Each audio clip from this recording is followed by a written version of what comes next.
Humans. We walk, we run. We bike and swim. We frolic and we play. Every single day. What connects us all? What connects us to these activities? Our legs. We run with our legs. We walk with our legs. We stand still with our legs. Now imagine.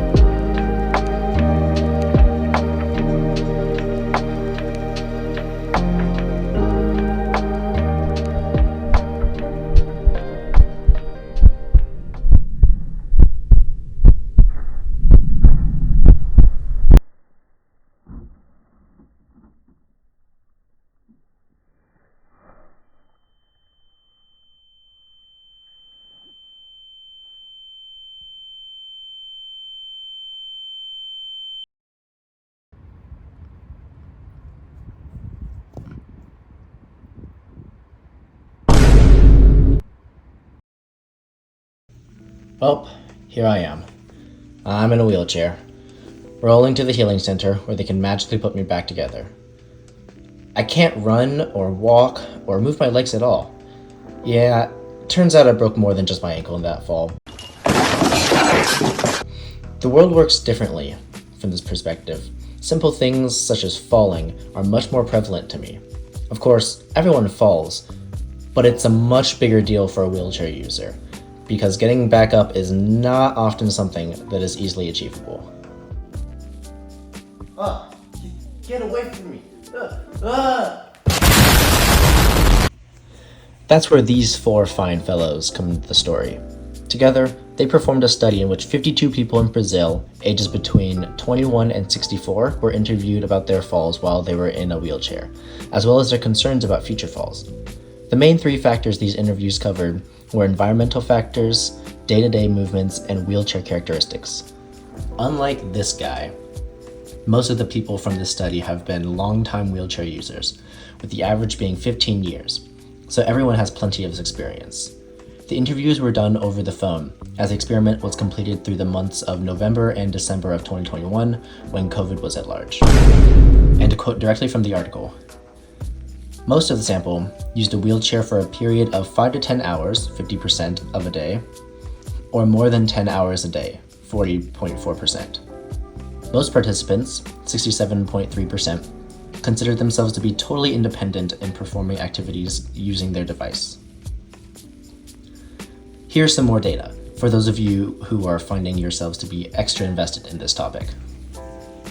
Moving on to some more of the data. Yippee! This chart shows us the percentage of users who perform certain actions, such as reaching objects above and tilting backwards. We can see how almost everyone has performed all the actions, and how less than half have reported falls during said actions, except here. Interesting. This chart shows us how much concern wheelchair users have surrounding different types of movements while in a wheelchair, with the movements being the same 7 shown in the previous chart. And finally, this chart shows concerns with falling in different types of wheelchair frames while performing each of these 3 actions. And to put some more numbers on the screen, because everyone loves numbers on the screen, the majority of the participants indicated that they used their wheelchairs mostly in a domestic environment. The environments most associated with concerns about falls while transferring were bathrooms, cars, and beds. Concerns about falls were also reported in relation to different terrains, with the most commonly reported being irregular ramps and irregular flat terrain. And many wheelchair users had memorable falls that often resulted in them ceasing certain activities due to risk of falling.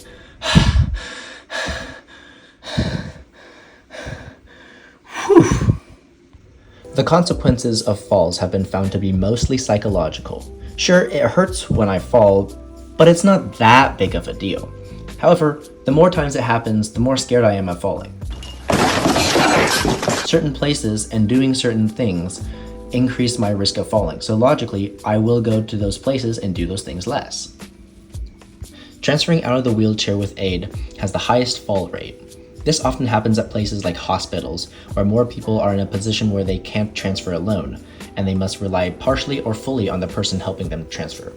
In contrast, wheelchair users transferring alone experience the least amount of falls due to the fact that people who transfer alone do it because, well, they can. Additionally, things like urban spaces in Brazil still experience problems with architectural accessibility. Cracked sidewalks, uneven ground, and small barriers are common, things that are easy to avoid when one has full control of their legs, but not so easy on wheels. In conclusion, wheelchair users experience falls mainly due to wheelchair type, the characteristics of the user, the environment, and the specific conditions in which falls occur. Architects and urban designers should always be thinking about these aspects and should design to accommodate wheelchair users. For example, lower cabinets, more shallow counters, built-in ramps, easily accessible microwaves and freezers, space under desks, charging ports that aren't tucked away in the corner of a room, sidewalks that aren't broken, less physical barriers that don't affect anyone except us because we can't wheel over them. Additionally, I wasn't trained on how to use a wheelchair, and the study found that most users were not trained either. This is another concern, as proper training may help wheelchair users avoid falls and help further their ability to do things independently. The authors also wrote that there were some limitations to their study, but I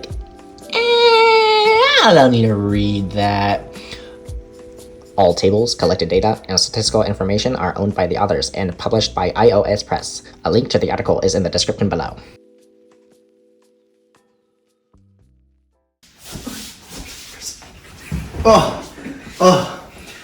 Thank goodness I'm finally here at the healing center, and Claire can heal me. Yeah, we can heal you, but your injury is pretty severe. You're gonna need a pretty high roll to heal that. I believe in you. Please, I need to be able to walk again.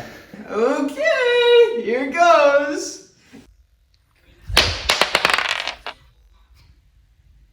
Yeah, I rolled a 2. You're gonna need to go to some other clerics to get this healed. Excuse me, what the actual fuck? I believe in them. I know they can do it.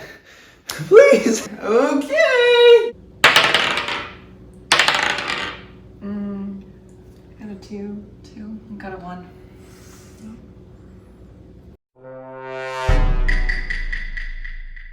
Looks like nobody was able to heal you today. Looks like you'll have to come back next year.